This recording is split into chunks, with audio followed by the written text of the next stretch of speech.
10 మంది tribal students అనేవాళ్ళు 10 మంది విద్యార్థులు చనిపోతే, రావాడలోని ఒక కుర్రాడు చనిపోతే, ఒక స్టూడెంట్ చనిపోతే తూతూ మంత్రంగా స్థానిక ఎమ్మెల్యే అలాగే మంత్రి గారు,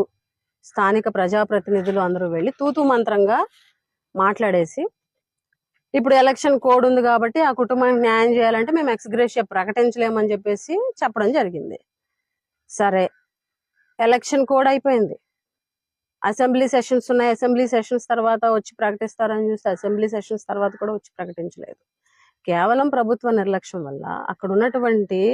వార్డెన్ గారి నిర్లక్ష్యం వల్ల స్టూడెంట్ చనిపోతే, ప్రభుత్వ నిర్లక్ష్యం వల్ల కనీసం ఆ కుటుంబాన్ని ఆదుకునేటువంటి ప్రయత్నం కూడా చేయలేదు. ఈ రోజుటి వరకు అక్కడ ఉన్నటువంటి ఎవరి మీద కూడా ఎంక్వైరీ చేశారు, ఎంక్వైరీలో తప్పు జరిగిందని తెలిసినా కూడా ఎవరి మీద కూడా ఇప్పుడు